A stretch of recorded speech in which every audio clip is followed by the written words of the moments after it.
जब से केजरीवाल जी को चुनाव प्रचार करने के लिए जमानत मिली है, तब से सोशल मीडिया में पूरे सवालों की बौछार हो रही है।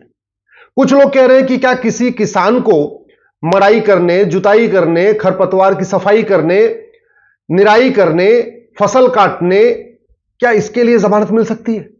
कुछ लोग कह रहे हैं किसी मजदूर को क्या अपना घर बनाने के लिए जमानत मिल सकती है क्या? कुछ लोग कह रहे हैं क्या किसी सर्जन को सर्जरी करने के लिए जमानत मिल सकती है क्या? क्या किसी वकील को बहस करने के लिए जमानत मिल सकती है क्या? क्या किसी चार्टेड अकाउंटेंट को फाइनेंशियल ईयर क्लोज करने के लिए जो अपना हिसाब किताब पूरा करना होता है उसके लिए जमानत मिल सकती है क्या? ऐसे दुनिया भर के सवाल चल रहे हैं। लगभग यही हुआ था जब कुछ महीने पहले तीस्ता सीतलवाड़ जी के लिए सुप्रीम कोर्ट शनिवार को खुली थी और शनिवार के दिन उनको जमानत मिली थी। समाधान क्या है इसका? समाधान है कानून।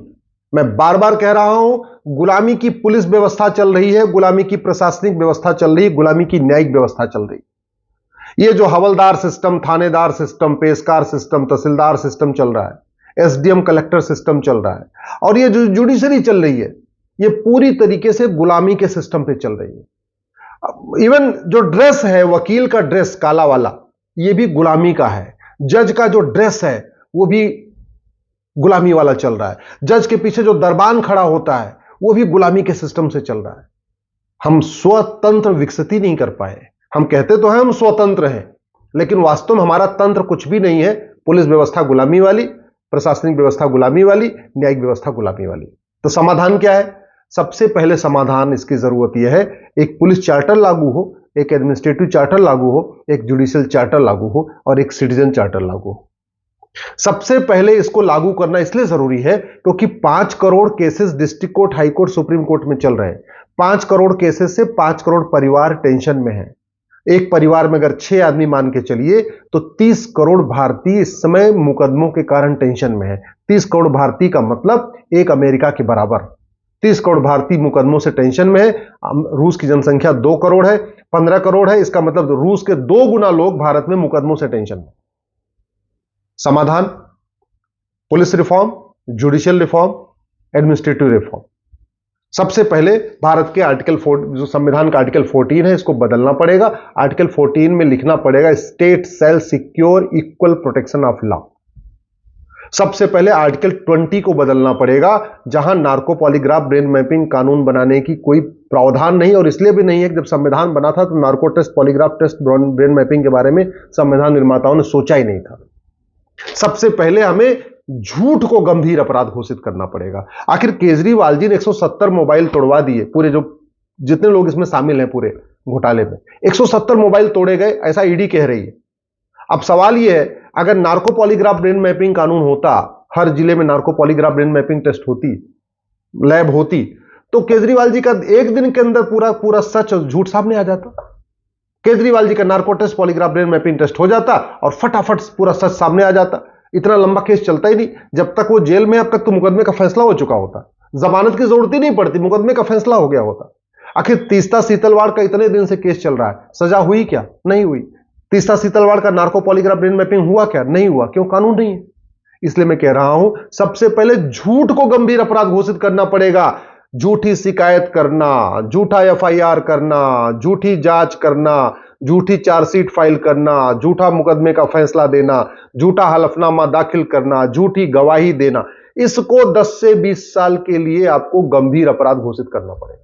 केवल आप एफआईआर का एक स्टैंडर्ड फॉर्मेट बनाइए, शिकायत का स्टैंडर्ड फॉर्मेट बनाइए और उसमें अंडरटेकिंग लेना शुरू करिए कि मैं जो कुछ लिख रहा हूं सच बोल रहा हूं, अगर ये झूठ होगा तो इसके लिए मैं अपना नार्को पॉलीग्राफ ब्रेन मैपिंग कराने के लिए तैयार हूं। मैं गारंटी के साथ कहता हूं लोग झूठी शिकायतें बंद कर देंगे। जैसे ही आपने, पुलिस ने जांच किया, रिपोर्ट, चार्जशीट फाइल किया, चार्जशीट के नीचे जो जांच अधिकारी है वो लिखे ये सारी जांच मैंने सही किया हुआ है और जरूरत पड़ने पे इसके लिए मैं अपना नार्को पॉलीग्राफ ब्रेन मैपिंग कराने के लिए भी तैयार हूं। खत्म। वो पुलिस वाला कभी झूठी जांच करेगा ही नहीं। और ये जो 170 मोबाइल तोड़े जा रहे हैं, एविडेंस गायब किए जा रहे हैं, क्यों? क्योंकि कोई अपराध नहीं है ना, खौफ नहीं है। आदमी झूठी गवाही क्यों देता है? क्योंकि उसको पता है कि झूठी गवाही दूंगा कोई फर्क नहीं पड़ेगा। तो सही गवाही देने वाले और झूठी गवाही देने में कोई फर्क ही नहीं है। सही शिकायत करने वाले और झूठी शिकायत करने में कोई फर्क ही नहीं है। अगर हम केवल झूठ बोलने, झूठी शिकायत करने, झूठा मुकदमा करने, झूठी जांच रिपोर्ट कर देने, इसको गंभीर अपराध घोषित कर दें, झूठी गवाही को झूठी गंभीर अपराध घोषित कर दें, झूठे हलफनामा को गंभीर अपराध घोषित कर दें, मैं गारंटी के साथ कहता हूं 50% मुकदमे अपने आप ही खत्म हो जाए। केवल एक बार कानून बना दिया जाए और सरकार ये कह दे कि भैया जो लोग झूठ झूठ कर रहे हैं सब अपना वापस ले लो, 3 महीने का टाइम दे रहे हैं, मैं गारंटी के साथ कहता हूं 50% मुकदमे खुद ही वापस हो जाएंगे। लोग कह देंगे भैया अपना मुकदमा वापस ले रहे हैं। जितने लोग झूठी गवाही दे चुके हैं वो कहेंगे ऐसा जी हमारी गवाही वापस ले लो, मैं अपनी गवाही वापस लेता हूं। जिन्होंने झूठी चार्जशीट फाइल किया पुलिस ने, वो कहेंगे ऐसा मैं अपनी चार्जशीट वापस ले रहा हूं। जिन्होंने झूठा मुकदमा दर्ज कराया बोले जी मैं अपना मुकदमा वापस ले रहा हूं। क्यों? क्योंकि झूठ बोलने पे 10 से 20 साल सजा होगी। अभी वो है नहीं तो सब चलता जा रहा है। दूसरा क्या तरीका है? एक हमें जुडिशियल चार्टर लागू करना पड़ेगा। ये जो अमीर के लिए अलग न्याय का सिस्टम चल रहा है, गरीब के लिए अलग चल रहा है ना, इसको बदलना पड़ेगा। इसके लिए हमें जुडिशियल चार्टर लागू करना पड़ेगा। और ये जो लंबी लंबी तारीखें होती हैं, ऐसा क्यों कि केजरीवाल जी का मुकदमा डे टू डे सुना जाएगा, केजरीवाल जी का मुकदमे पे हर हफ्ते सुनवाई होगी, और एक किसान, एक मजदूर, एक आदिवासी बेचारा गरीब जिसके पास बड़े वकील नहीं है, जिसके पास सिब्बल जी, सिंघवी जी या सलमान खुर्शीद जी या कपिल सिब्बल साहब या इस तरीके बड़े वकील जो लोग हायर नहीं कर सकते, उसको 6-6 महीने की तारीख मिलेगी। और जैसे कोई बड़ा वकील आ जाएगा उसको एक हफ्ते की तारीख मिलेगी।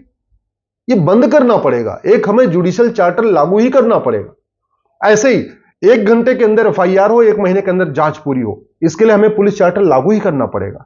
एसडीएम, तहसीलदार, एडीएम, डीएम, कमिश्नर, ये किसी भी जो उनके सामने समस्या आ रही है, वो कौन सी समस्या कितने दिन में डिसाइड करेंगे, ये रिटर्न में होना चाहिए। भैया इस तरीके की शिकायत 1 हफ्ते में डिसाइड होगी, इस तरीके की शिकायत 1 महीने में डिसाइड होगी, ये लिखना पड़ेगा।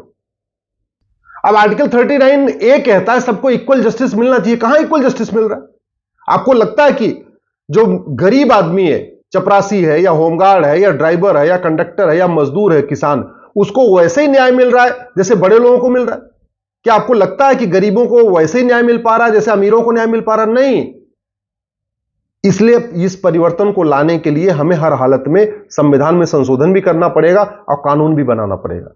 इसलिए मैं अब संविधान के प्रियम्बल में लिखा है जस्टिस, आर्टिकल 39 ए कहता है इक्वल जस्टिस, लेकिन कहीं यह नहीं लिखा हुआ जस्टिस कितने दिन में मिलेगा। इसलिए मैं कहता हूं अब समय आ गया है कि भारत के संविधान में आर्टिकल 21B जोड़ दिया जाए, जस्टिस विद इन ईयर। आखिर हमने article 21 right to life liberty के बाद आर्टिकल 21A जोड़ा, राइट टू एजुकेशन बनाया। इसमें 2 और जरूर है, राइट टू हेल्थ और राइट टू जस्टिस। इसमें आर्टिकल 21B और आर्टिकल 21C, ये 2 जोड़ना जरूरी है। इसी तरीके से आर्टिकल 14 को बदलना जरूरी है और लिखना चाहिए state shall secure equal protection of law. तो जस्टिस विद इन ईयर लागू करने के लिए सबसे पहले हमें 1 नेशन 1 पिनल कोड लागू करना पड़ेगा। यानी जो दुनिया भर के कानूनों का मखट जाल चल रहा है, घूसखोरी, कमीशनखोरी, जमाखोरी, मिलावटखोरी, कालाबाजारी, नशा तस्करी, मानव तस्करी, सोना तस्करी, अलगाववाद, कट्टरवाद, जिहाद, मजहबी उन्माद, काला धन, धर्म, हवालाबाजी, जो दुनिया भर के 50 कानूनों का मकड़ जाल चल रहा है, इसको मर्ज करके एक कानून बनाना पड़ेगा, 1 नेशन 1 पिनल कोड। जो हमने पुलिस व्यवस्था अलग अलग चल रही है, हर राज्य की पुलिस अपने अपने हिसाब से काम कर रही है, उसको ठीक करने के लिए 1 नेशन 1 पुलिस कोड। तो दूसरा कानून हो गया पहला 1 नेशन 1 पिनल कोड, दूसरा 1 नेशन 1 पुलिस कोड। तीसरा 1 नेशन 1 एविडेंस कोड। पूरे देश में सबके लिए एक एविडेंस कोड होगा, नार्को पॉलीग्राफ ब्रेन मैपिंग अनिवार्य होगा और झूठ गंभीर अपराध होगा। जैसे इसको हम डालेंगे खौफ पैदा हो जाएगा, लोग झूठी गवाही बंद कर देंगे, झूठी शिकायत अपने आप बंद कर देंगे। और फिर 1 नेशन 1 जुडिशियल कोड। आर्टिकल 50 कहता है सेपरेशन ऑफ जुडिशरी, लेकिन अगर आप हाई कोर्ट सुप्रीम कोर्ट में जाइए तो आप देखेंगे आपको आधे सांसद विधायक तो वहीं आके आपको सुप्रीम कोर्ट में नजर आएंगे। अरे भाई, जब जज जाके सिटिंग जज सांसद नहीं बन सकता, सिटिंग जज और कोई काम नहीं कर सकता, सिटिंग जज तो छोड़िए, कलेक्टर, कप्तान, कोई भी पब्लिक सर्वेंट दूसरा काम नहीं कर सकता नौकरी में रहते हुए। ये सांसद विधायक तो पब्लिक सर्वेंट है, तो ये सिटिंग सांसद, सिटिंग विधायक आके कैसे वकालत कर सकते हैं हाई कोर्ट सुप्रीम कोर्ट में? इसको भी बैन करना पड़ेगा। आर्टिकल 50 कहता है सेपरेशन ऑफ जुडिशरी, लेकिन कानून नहीं बनाया गया। और सबसे इंपॉर्टेंट, जजेस की रिस्पॉन्सिबिलिटी तय करने के लिए जुडिशियल चार्टर लागू करना पड़ेगा। कोई भी तारीख 1 सप्ताह से ज्यादा की नहीं होनी चाहिए। अगर आप सोमवार को मुकदमा सुन रहे हैं तो हर सोमवार को उस मुकदमे को सुनिए जब तक वो खत्म नहीं हो जाता। जो मुकदमा मंगलवार को आ रहा है, हर मंगलवार को उसको सुनिए जब तक वो खत्म नहीं हो जाता। जो मुकदमा बुधवार को आ रहा है, हर बुधवार को सुनिए जब तक वो खत्म नहीं हो जाता। और सबसे बड़ी बात ये, जो झूठा मिले, अंत में जो मुकदमा चलता है उसमें एक आदमी सच होता है, एक आदमी झूठ होता है। जैसे वसीयत का मुकदमा है, जमीन का मुकदमा है, कैश का मुकदमा है, फ्रॉड का, कोई सा मुकदमा है, उसमें एक सच होता है, एक झूठ होता है। होता क्या है कि मुकदमे की सुनवाई के बाद हम कहते हैं भैया ये आदमी जीत गया, ये जमीन इसकी है। लेकिन सवाल यह, जिसने 40 साल मुकदमा झूठा लड़ाया, उसको कोई दंड मिलता ही नहीं, उसको कोई खौफ, उसके ऊपर उसको कोई खौफ ही नहीं कानून का। तो वो जब तक प्रावधान नहीं होगा झूठा मुकदमा करने का, जब तक उसके ऊपर कठोर दंड नहीं होगा, तब तक ये रुकेगा नहीं। इसलिए मैं आप लोगों से निवेदन करता हूं, मैं जस्टिस विद इन आवर की बात नहीं कर रहा हूं, 1 घंटे में न्याय की बात नहीं कर रहा हूं।